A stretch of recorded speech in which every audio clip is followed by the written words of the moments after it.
ഈ പാല് കൊണ്ട് മോള് മുറിയിലേക്ക് ചെല്ല്. ലക്ഷ്മിയമ്മ നൽകിയ പാൽ ഗ്ലാസ് കയ്യിൽ വാങ്ങാനിടയിൽ അവർ പറഞ്ഞതിന് മറുപടി അവളൊന്ന് അവരെ നോക്കിയെന്ന് പുഞ്ചിരിച്ചു. ആ പിന്നെ ഇന്നത്തെ സംഭവത്തിൻ്റെ പേരിൽ മനസ്സിലൊന്നും വെച്ച് എന്നെ ചെറുക്കനെ എടുത്തിട്ട് അലക്കരുത് കേട്ടോ, അവർ വീണ്ടും പറഞ്ഞു. അവൾ അതിനെ ഒന്ന് ഇളിച്ച് കാണിച്ചതേയുള്ളൂ. ധ്വനി, നീ മോളിന്ന് റൂമിലാക്കി കൊടുക്ക്. ശരി വല്യമ്മേ. ധ്വനി അവളെയും കൂട്ടി തപസ്സിൻ്റെ മുറിയിലേക്ക് പോയി. അപ്പം ശരി അടുത്തേ, ഹാപ്പി ഫസ്റ്റ് നൈറ്റ്. ആമി ആ മുറിയിലേക്ക് കയറിയതും പിന്നീടുള്ള ധ്വനിയുടെ വാക്കുകൾ കേട്ട് അവളൊന്ന് പുഞ്ചിരിച്ചു. ശേഷം വാതിലടച്ചുകൊണ്ട് അവൾ കയറിയിരുന്ന പാൽ ഗ്ലാസ് ടേബിളിൽ പുറത്തേക്ക് വെച്ചു. വാഷ്റൂമിൽ നിന്നുള്ള ശബ്ദം കേട്ടും തപസ് അതിനകത്തുണ്ടെന്ന് അവൾക്ക് മനസ്സിലായി. അവളൊരു ദീർഘശ്വാസം എടുത്തുകൊണ്ട് ഡ്രസ്സിംഗ് മിററിന് മുന്നിലേക്ക് വന്നു നിന്നു. ആമി ഒരു നിമിഷം തൻ്റെ പ്രതിരൂപത്തിലേക്ക് തന്നെ നോക്കി നിന്നു. ഫസ്റ്റ് നൈറ്റിന് വേണ്ടി സെറ്റ് സാരിക്ക് ഉടുപ്പിച്ചാണ് ലക്ഷ്മി അമ്മ അവളെ മുറിയിലേക്ക് വിട്ടത്. താൻ വേണ്ടെന്ന് പറഞ്ഞിട്ടും ഇതൊക്കെ ആചാരങ്ങളാണെന്ന് പറഞ്ഞ് നിർബന്ധിച്ചൊടുപ്പിക്കുകയായിരുന്നു എന്ന് അവൾ ഓർത്തു. അവളുടെ കണ്ണുകൾ കഴുത്തിൽ കിടക്കുന്ന തപസ്സിന്റെ പേര് കൊത്തിയ ആരൊരു തലയിൽ പതിഞ്ഞു. അവൾ അത് കയ്യിലേക്ക് എടുത്ത ഒരു നിമിഷം അതിലേക്ക് തന്നെ നോക്കി നിന്നു. വല്ലാത്തൊരു സന്തോഷം തന്നെ വന്ന് പൊതിയുന്നത് പോലെ അവൾക്ക് തോന്നി. അവളുടെ മനസ്സിൽ തപസ്സിനെ ആദ്യമായി കണ്ട നിമിഷങ്ങൾ തൊട്ടുള്ള എല്ലാ കാര്യങ്ങളും കടന്നു വന്നു. അതവളുടെ ചുണ്ടിൽ ഒരു പുഞ്ചിരി വിടർത്തി. ആ നിമിഷമാണ് ഫ്രഷായി തപസ് പുറത്തേക്ക് ഇറങ്ങി വന്നത്. ആ മിഞ്ഞെട്ടലോട് തിരിഞ്ഞു നോക്കിയതും നനഞ്ഞ മുടി ഇരു കൈകൾ കൊണ്ട് മുകളിലേക്കൊന്ന് ഒതുക്കി വെച്ചുകൊണ്ടുവരുന്ന തപസ്സിനെ കണ്ട് അവളുടെ കണ്ണുകൾ വിടർന്നു. അവൾ ഒരു നിമിഷം അവനെ കണ്ണുകളിൽ എടുക്കാതെ നോക്കി നിന്നും. ഒരു ബ്ലൂ ആൻഡ് റെഡ് കോമ്പിനേഷനുള്ള ടീഷർട്ടും മുണ്ടും അതായിരുന്നു അവന്റെ വേഷം. ആ വേഷത്തിൽ അവനെ കാണാൻ എന്തോ പ്രത്യേകം പോലും തോന്നി അവൾക്ക്. മോഡേൺ വേഷത്തെക്കാൾ അവന് ട്രഡീഷണൽ വേഷമാണ് ചേരുന്നതെന്ന് അവൾക്ക് മനസ്സിലായി. അവൾ അവനെ തന്നെ ഒഴിഞ്ഞു നോക്കിക്കൊണ്ടിരുന്നു. ആ നിമിഷമാണ് അവനും അവളെ കണ്ടത്.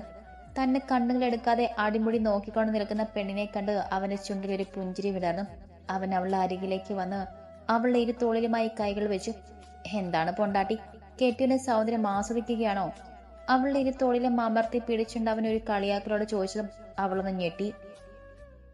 പെട്ടെന്നാണ് കൊച്ചിന് അവൻ ഇന്ന് തന്നോട് പ്രവർത്തിച്ച കാര്യങ്ങളെല്ലാം മനസ്സിലേക്ക് വന്നത്. അതുവരെ അവൾ അവന്റെ സാന്നിധ്യത്തിലായി നിൽക്കുകയായിരുന്നു. ഇന്നത്തെ സംഭവങ്ങളെല്ലാം മനസ്സിലേക്ക് വന്നതും അവളുടെ മുഖം കടുത്തു.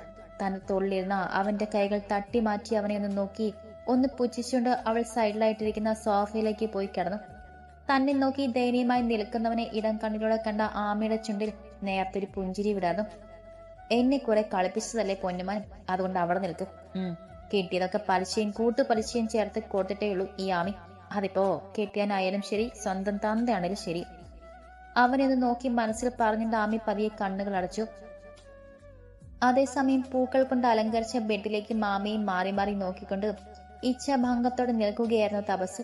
ഛേ, ഇവളിങ്ങനെ പണി പാലും വെള്ളത്തിൽ തരുമെന്ന് കരുതിയില്ലല്ലോ ഭഗവാനെ. ഇനിയിപ്പൊ എന്തു ചെയ്യും? എങ്ങനെ ഇതിനൊന്ന് മെരുക്കിയെടുക്ക? അവൻ തല പുകഞ്ഞ് ആലോചിച്ചു. ആ, ഒന്ന് കാല് പിടിച്ചു നോക്കാം. കാര്യം കാണാൻ കഴുതക്കാലം പിടിക്കണമെന്നാണല്ലോ. അതും മനസ്സിൽ പറഞ്ഞുകൊണ്ട് അവൻ അവൾ അരികിലേക്ക് നടന്നു. മീസേ, അരികിൽ വന്നിരുന്ന് കൊഞ്ചലോടെ വിളിക്കുന്നവനെ അവൾ കണ്ണ തുറന്നൊന്നും കൂർപ്പിച്ചു നോക്കി. അവളുടെ നോട്ടം കണ്ടതും അവനും ഇളിച്ചു കാണിച്ചു കൊടുത്തു. ഒട്ടും ഗൗരവം കുറയ്ക്കാതെ തന്നെ അവൾ എന്തെന്ന രീതിയിൽ പുരികം പൊക്കി. അത് പിന്നെ, നീ എന്തിനാ ഇവിടെ ഒന്ന് കിടക്കുന്നത്? വാ, വന്ന് കട്ടിൽ കിടക്ക്. ഇന്ന് നമ്മുടെ ഫസ്റ്റ് നൈറ്റ് അല്ലേ? സമാധാനത്തിന്റെ പിള്ളരി പ്രാവിനെ പോലെ അവൻ ആദരമായ സ്വരത്തിൽ പറഞ്ഞതും അവൾ അവനെ രൂക്ഷമായി നോക്കി. അല്ല, ഇവിടെ ഈ ചെറിയ സോഫയിൽ കിടന്നാൽ നിന്റെ കാലും കൈയും ഒക്കെ വേദനിക്കില്ലേ? കട്ടിലാകുമ്പോ നിന്റെ സൗകര്യത്തിനനുസരിച്ച് കിടക്കാലോ, അതാ ഞാൻ ഉദ്ദേശിച്ചത്. അവളുടെ നോട്ടം കണ്ടതും അവനൊരു ഇളിയോടെ പറഞ്ഞു. ഓ വേണ്ട, എനിക്ക് ഇവിടെ കിടന്നതാ സൗകര്യം.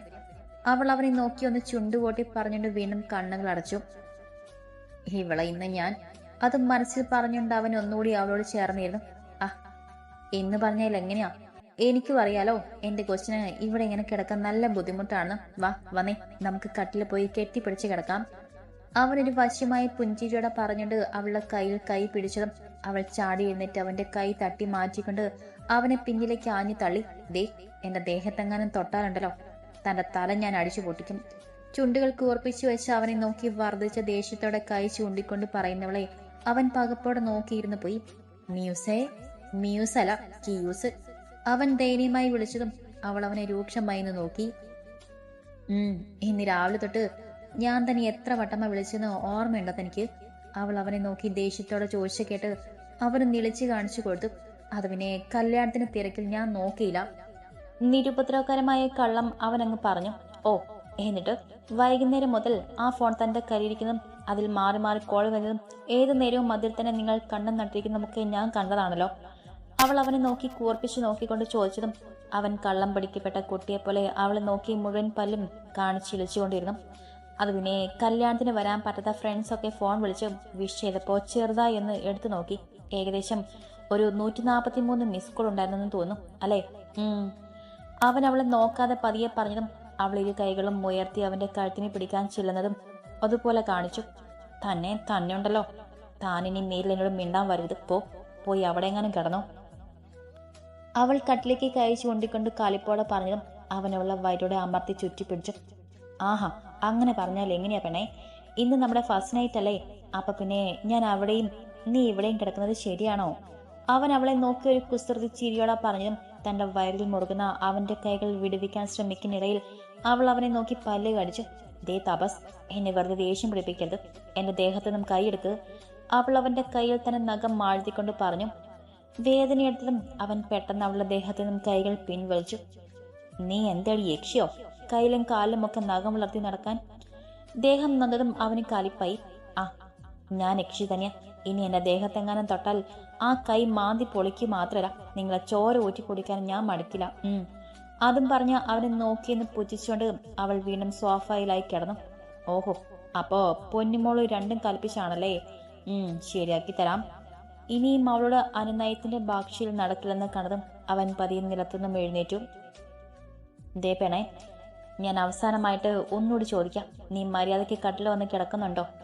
ഇല്ലെന്ന് പറഞ്ഞില്ലേ? അവൻ അവളെ നോക്കി ദേഷ്യത്തോടെ ചോദിച്ചതും അവളും അതേ ദേഷ്യത്തോടെ തന്നെ മറുപടി പറഞ്ഞു. ഓ, എന്നാ ശരി, അങ്ങനെ ആയിക്കൊള്ളട്ടെ. ഇനി ഞാൻ നിന്നെ ശല്യം ചെയ്യാൻ വരുന്നില്ല. പൊന്നുമോള് സോഫയിലോ കട്ടിലോ നിലത്തോ ഒക്കെയായിട്ട് സമാധാനത്തോടെ കിടന്നു. ഞാൻ എൻ്റെ പാട്ടിന് പോവുക. അവളെ നോക്കി ദേഷ്യത്തോടെ അതും പറഞ്ഞുകൊണ്ട് അവൻ തിരിഞ്ഞു നടന്നതും അവൾ അവനെ നോക്കി പുച്ഛത്തോടെ ചുണ്ടുകൂട്ടി. ഓ, സമാധാനം. ഇനി ഇടയ്ക്ക് ഇങ്ങോട്ട് വന്ന് എന്നെ ശല്യം ചെയ്യാതിരുന്ന മാത്രം മതി. വാതിൽ തുറന്ന് പുറത്തേക്കിറങ്ങുന്നതിനിടയിൽ അവൾ പിന്നിൽ നിന്നും വിളിച്ചു പറയുന്ന കേട്ട് അവൻ അവളെ ഒന്ന് രൂക്ഷമായി നോക്കി. ഇപ്പോ ഈ പറഞ്ഞതോർത്ത് നീ റിഗ്രറ്റ് ചെയ്യുന്ന? ഓ, അത് ഞാൻ റിഗ്രറ്റ് ചെയ്തോളാം. അവൻ പറഞ്ഞു കേട്ട് അവൾ അവനെ നോക്കി പൊച്ചത്തോടെ പറഞ്ഞതും അവൻ കണ്ണുകൾ കൂർപ്പിച്ചുകൊണ്ട് അവളെ ദേഷ്യത്തോടെ നോക്കി നിന്നു.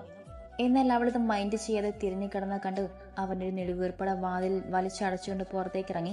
അല്പസമയത്തിന് ശേഷം പുറത്തുനിന്നും ബൈക്ക് സ്റ്റാർട്ട് ചെയ്യുന്ന ശബ്ദം കേട്ട് അവളുടെ കണ്ണുകളൊന്നും ചുരുങ്ങിയെങ്കിലും പിന്നെ ഇതൊക്കെ നമ്മൾ എത്ര കണ്ടതാ എന്ന മട്ടിൽ അവൾ സോഫയിൽ നീണ്ടു നിവർന്ന് കിടന്നുകൊണ്ട് പതിയെ കണ്ണുകൾ അടച്ചു. അർദ്ധരാത്രിയിൽ ഒരു അലർച്ച പോലെ കേട്ടപ്പോഴാണ് ഗാഠമായ നിദ്രയിൽ നിന്നുമായിരുന്നു ആ മിഞ്ഞട്ടലോടെ കണ്ണുകൾ വലിച്ചു തുറന്നത്. മുന്നിലെ ഇരുട്ട് കണ്ട് ഒരു നിമിഷം അവളൊന്ന് പകച്ചു. ഈശ്വര, ഞാൻ എന്താ എവിടെയാ? അവൾ മനസ്സിൽ പറഞ്ഞുകൊണ്ട് സോഫയിൽ നിന്നും ചാടി എഴുന്നേറ്റു. ഒരു നിമിഷം കഴിഞ്ഞാണ് കൊച്ചിന് താനിപ്പോ എവിടെയാണെന്ന് ചിന്ത പോലും ഉണ്ടായത്. അവളൊരു ദീർഘശ്വാസം എടുത്ത് വിട്ടുകൊണ്ട് നെഞ്ചിൽ കൈവച്ച് സോഫയിലേക്ക് ചാരിയിരുന്നു. ശേഷം സോഫയുടെ സൈഡിലായി വെച്ചിരുന്ന മൊബൈൽ എടുത്ത് ടോർച്ച് ഓൺ ചെയ്തുകൊണ്ട് മുറിയിലെ ലൈറ്റിന്റെ സ്വിച്ച് തപ്പിയിട്ടു. ഇങ്ങേരത് ഇതുവരെ വന്നില്ലേ? മുന്നിലെ ശൂന്യമായി കിടക്കുന്ന ബെഡിലേക്ക് നോക്കിക്കൊണ്ട് അവൾ നീട്ടിച്ചു വിളിച്ചു. അവൾ ഫോൺ എടുത്ത് സമയം നോക്കിയതും അർദ്ധരാത്രി 12:40. ഈശ്വര, ചെയ്തു കൂടിപ്പോയോ? ഓ, പിന്നെ എന്നോട് കന്നന്തിരിവ് കാണിച്ചിട്ടല്ലേ ഇന്നൊരൊറ്റ ദിവസം കൊണ്ട് ഞാൻ എത്രമാത്രം വിഷമിച്ചു. അവൾ ഓരോന്നും പറഞ്ഞിട്ട് സ്വയം പിറുപുറത്തുകൊണ്ടിരുന്നു. എന്നാലും ഇത് എവിടെ പോയി? ഒന്ന് വിളിച്ചു നോക്കിയാലോ? അതും ആലോചിച്ചുകൊണ്ട് അവൾ ഫോൺ കയ്യിലേക്കെടുത്ത് തപസിന്റെ നമ്പറിലേക്ക് കോൾ ചെയ്തു. റിംഗ് ചെയ്യുന്നുണ്ടെങ്കിലും ആരും കോൾ അറ്റൻഡ് ചെയ്യുന്നില്ല. 2-3 പ്രാവശ്യമായിട്ടും കോൾ അറ്റൻഡ് ചെയ്യുന്നില്ലെന്ന് കണ്ട് അവൾ എന്തോ ഒരു ഭയം ഉടലെടുത്തു.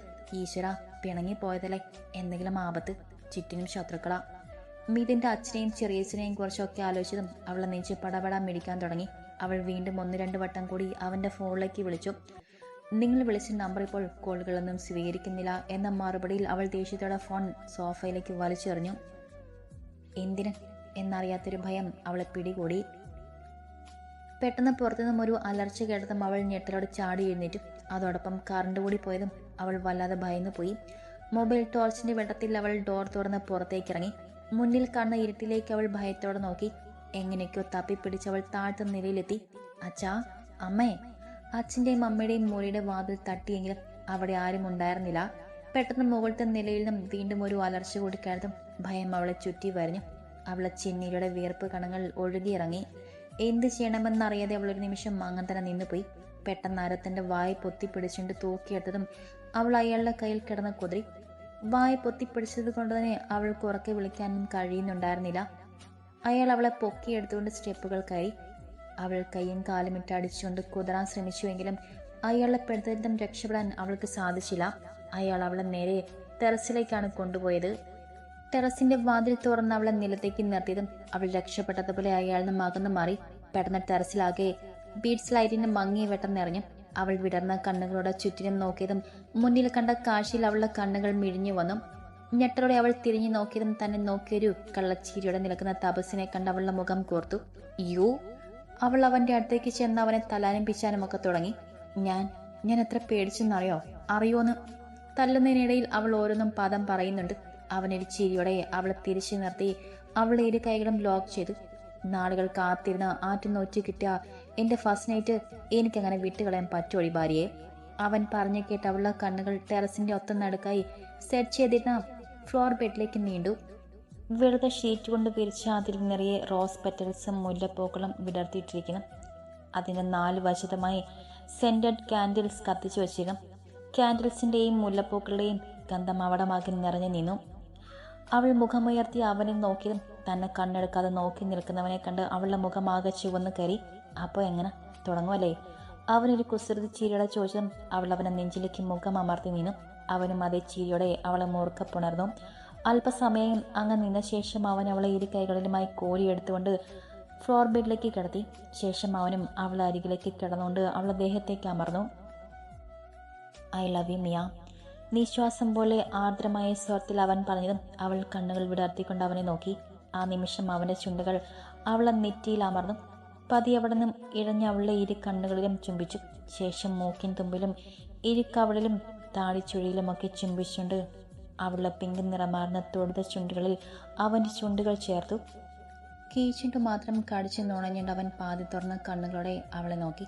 ഇരു കണ്ണുകളും മുറുക്കി അടച്ചുകൊണ്ട് തന്നെ ചുംബനത്തെ സ്വീകരിക്കുകയാണ് അവൾ. നിമിഷങ്ങൾ കഴിഞ്ഞതും അവൻ്റെ ചുണ്ടുകൾ അവളുടെ മേൽച്ചുണ്ടിനെ പൊതിഞ്ഞു. ഇരുതളങ്ങളും മാറി മാറി നുണഞ്ഞുകൊണ്ട് അവൻ അവളെ ചുണ്ടിലെ തേൻ നുകർന്നു. അവൻ്റെ വലം കൈ അവളുടെ അരക്കെട്ടിലൂടെ ചുറ്റിപ്പിടിച്ചുകൊണ്ട് അവളെ തന്നെ ദേഹത്തേക്ക് അമർത്തി. സാരിക്കിടയിലൂടെ തെളിഞ്ഞു കാണുന്ന അവളെ നഗ്നമായ വയറിൽ അവൻ തൻ്റെ വിരലുകൾ കൊണ്ട് കുസൃതി കാട്ടി. അവൻ്റെ വിരലുകളുടെ സ്പർശനത്തിൽ അവളൊന്ന് ഉയർന്നു പൊങ്ങി. അവൻ അവളെ അരക്കെട്ടിൽ മുറുകെ പിടിച്ചുകൊണ്ട് അവളുടെ പൊക്കിൽ ചുഴലിലേക്ക് തള്ളവിരലാട്ടി. അവളുടെ നാവിൽ നിന്നും അറിയാതെ തന്നെ ഒരു ശീൽക്കാരം പുറത്തേക്ക് വന്നതും അതേ നിമിഷം തന്നെ അവൻ തന്നെ നാവ് കൊണ്ട് അവൾ അല്പം തുറന്ന വായ്ക്കുള്ളിലേക്ക് അവളുടെ നാവിനെ ചുഴറ്റിയെടുത്തിരുന്നു.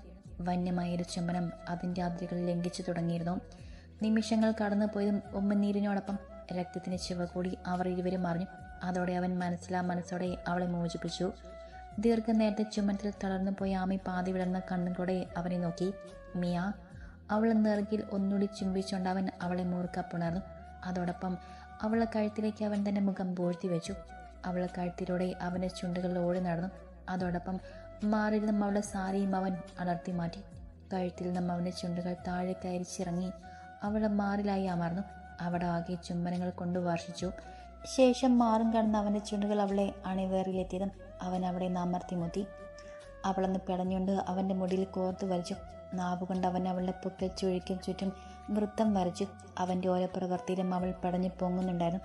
അവൻ വീണ്ടും വീണ്ടും അവളുടെ പൊക്കിൽ ചുഴിയിൽ അമർത്തി ചുംബിച്ചുകൊണ്ടിരുന്നു. വയറിൽ കുത്തിവെച്ചിരുന്ന സാരിയുടെ ഞൊറിവിലേക്ക് അവൻ കൈ കടത്തി അത് വലിച്ചഴിച്ചു. നിമിഷങ്ങൾ കൊണ്ട് തന്നെ അവളിൽ നിന്നും സാരി വേർപ്പെടുത്തി താഴേക്കിട്ടു. അതോടൊപ്പം തന്നെ അവനൊന്ന് ഉയർന്നു പൊങ്ങി അവൻ്റെ ഷർട്ടും അഴിച്ചു താഴേക്കിട്ടു. തപസ് ബ്ലൗസിൻ്റെ ഹുക്കിലേക്ക് അവൻ്റെ കൈ നീങ്ങുന്ന കണ്ട് അവൾ വിറയിലോടെ വിളിച്ചതും അവൻ അവളെ നോക്കിയെന്ന് കണ്ണ് ചിമ്മി കാണിച്ചു കൊടുത്തു. നമുക്കിന്നും വേണ്ട പോനെ. നമ്മളൊന്നാകുമ്പോൾ നിന്റെ ദേഹത്ത് ഞാൻ കെട്ടിയ ആരിലും താടിയും ആരക്കെട്ടില്ല ഈ പൊന്നറിഞ്ഞാണോ മാത്രം മതി. വശ്യമായ സ്വരത്തിൽ അവളുടെ അണിവയറുടെ വിരലൊഴിച്ചുകൊണ്ട് അവൻ പറഞ്ഞതും അവളൊന്ന് വിറച്ചുപോയി.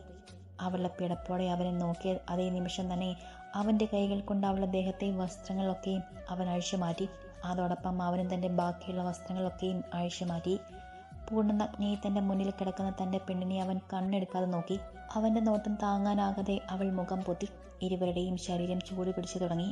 അവളുടെ ദേഹം മുഴുവനും അവൻ്റെ ചുണ്ടുകളും കൈകളും അലഞ്ഞു നടന്നു.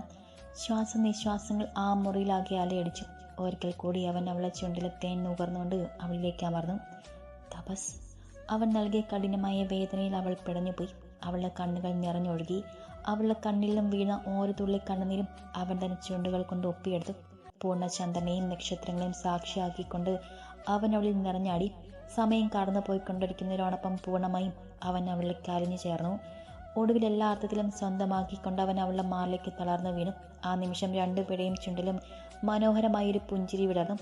നിമിഷങ്ങൾ കടന്നുപോയതും അവനൊരു കിതപ്പോടെ അവളിൽ നിന്ന് അകന്ന് മാറി ബെഡിലേക്ക് മലർന്നു കിടന്നു. ശേഷം അവളെ തന്നെ നെഞ്ചിലേക്ക് ചേർത്ത് പിടിച്ചുകൊണ്ട് ബ്ലാങ്കറ്റ് എടുത്ത് കഴുത്തുവരെ മൂടി. മിയ. അല്പസമയത്തിന് ശേഷം അവൻ അവളുടെ നെറുകയിലൂടെ തലോടിക്കൊണ്ട് പതിയെ വിളിച്ചതും അവളൊന്ന് മൂളി. അന്ന് നീയുമായിട്ട് എൻഗേജ്മെന്റ് നടത്തണമെന്ന ചെക്കൻ ആരാണെന്നറിയോ?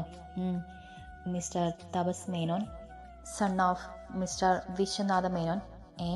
അവൻ പറഞ്ഞു കഴിഞ്ഞതും അവൾ ഞെട്ടലോടെ ചാടി എഴുന്നേറ്റു. എന്താ പറഞ്ഞേ? അതിടി പെണേ, അന്ന് നിന്നെ കെട്ടാനിരുന്ന ചെക്കൻ ഞാനായിരുന്നു. ഇറങ്ങിക്കിടന്ന ബ്ലാങ്കറ്റിനിടയിലൂടെ കാണുന്ന അവളുടെ മറിഞ്ചുഴിയിലേക്കൊന്ന് കണ്ണുകൾ പായിച്ചുകൊണ്ട് അവൻ പറഞ്ഞതും അവൾ അന്തം വിട്ടുകൊണ്ട് അവനെ നോക്കിയിരുന്നു പോയി. അന്ന് എന്നെ കെട്ടാൻ വയ്യെന്നും പറഞ്ഞ് നാട് വിട്ടു പോയ പെണ്ണാണ് ഇന്ന് എൻ്റെ നെഞ്ചിലെ ചൂടും പകർന്നുകൊണ്ട് എൻ്റെ മുന്നിൽ ഇങ്ങനെ ഇരിക്കുന്നത്. അവളെ ഒന്നാകെ ഒഴിഞ്ഞുകൊണ്ട് അവനൊരു കളിയാക്കലോടെ പറഞ്ഞതും അവൾ അവനെ ഒന്ന് കോർപ്പിച്ച് നോക്കി. എന്നിട്ട് എന്താ മനുഷ്യ നിങ്ങൾ എന്നോട് ഇത് നേരത്തെ പറയാഞ്ഞത്? നിങ്ങളെ സ്ഥാനത്ത് വേറെ ആരെയും കാണാൻ പറ്റാത്തത് കൊണ്ടല്ലേ ഞാൻ നാട് വിട്ടത്? എന്നിട്ട് നിങ്ങൾ എന്നെ പറ്റിച്ചു അല്ലേ? അവൾക്ക് കെറുവോളം പറയുന്ന കേട്ട് അവൻ അവളെ വലിച്ചു തന്നെ നെഞ്ചിലേക്കിട്ടു. അതിന് നീ എന്നെയും മനസ്സിലിട്ടുകൊണ്ട് നടക്കുവാണെന്ന് ഞാൻ അറിഞ്ഞോടി വേണേ. എന്നോടുള്ള ദേഷ്യം കാണും നീ കല്യാണത്തിന് സമ്മതിച്ചില്ലെങ്കിലോ എന്ന് കരുതിയ ഞാൻ അന്ന് ഓരോരോ കാണാൻ പറഞ്ഞ് നിന്റെ മുന്നിൽ പോലും വരാതിരുന്നത്. നിശ്ചയം കഴിഞ്ഞാൽ പിന്നെ പേടിക്കണ്ടല്ലോ എന്ന് കരുതി. ആഹാ, ഭയങ്കര ബുദ്ധിയായി പോയി. എന്തായാലും അതുകൊണ്ട് ആടപടലം 3G ആയിപ്പോയല്ലോ. അതിനവൻ നിളിച്ച് കാണിച്ചു കൊടുത്തു. കൂടുതൽ കെണിക്കലായി. നിങ്ങളൊരു അതിബുദ്ധി കാണമാണ് നമ്മുടെ കല്യാണം ഇത്രയും ലേറ്റ് ആയത്. അല്ലായിരുന്നെങ്കിൽ എപ്പോഴേ കിട്ടി വയറ്റിലൊരു കൊച്ചു ആയനെ. അവൾ പറഞ്ഞു കേട്ട് അവൻ അന്തം വിട്ടുകൊണ്ട് അവളെ നോക്കിപ്പോയി. എന്താ നോക്കുന്നത്? നിങ്ങൾ ഇതുപോലുള്ള പരാക്രമം അല്ലേ? കേട്ടുകഴിഞ്ഞ പിറ്റേ മാസത്തിൽ തന്നെ ഞാൻ വാൾ വെച്ചനെ. അവളുടെ ഒരു പുച്ഛത്തോടെ പറഞ്ഞതും അവൻ തലയിൽ കൈയും വെച്ചുകൊണ്ട് അവളെ ഒന്ന് നോക്കി. ഓ എൻ്റെ മീസെ, നിന്നെ ഉണ്ടല്ലോ. അതും പറഞ്ഞുകൊണ്ട് അവൻ അവളെ ഇരു കൈകൾ കൊണ്ടും പൊതിഞ്ഞു പിടിച്ചു. എന്തായാലും ഇനി അതോർത്ത് കൊച്ചു വിഷമിക്കണ്ട. അടുത്ത മാസത്തിൽ തന്നെ നിന്നെ വാൾ വെപ്പിക്കുള്ള ഏർപ്പാട് ഞാൻ ചെയ്തോളാം. കുറച്ച് കൂടുതലൊന്ന് അധ്വാനിക്കണം, അത്രയിലും. അത് ഞാൻ നോക്കിക്കോളാം. അതും പറഞ്ഞുകൊണ്ട് അവൻ അവളെ നിന്ന് ഏർക്കണിട്ട് നോക്കിയതും തന്നെ നെഞ്ചിൽ കിടന്നുകൊണ്ട് തന്നെ കൂർപ്പിച്ച് നോക്കുന്നവളെ കണ്ട് അവൻ നിളിച്ച് കാണിച്ചു കൊടുത്തു. നിങ്ങളെ ഉണ്ടല്ലോ. അവൾ കപടദേഷ്യത്തോടെ അവനെ മുടിയിൽ പിടിക്കാൻ തുടങ്ങിയതും അവനൊരു പൊട്ടിച്ചീരുടെ അവളെ മറിച്ചിട്ടുകൊണ്ട് അവളുടെ ദേഹത്തേക്ക് അമർന്നു. പൂർണ്ണചന്ദ്രനെയും താരകങ്ങളെയും സാക്ഷിയാക്കി വീണ്ടും ഒരു സംഗമം കൂടി അരങ്ങേറി.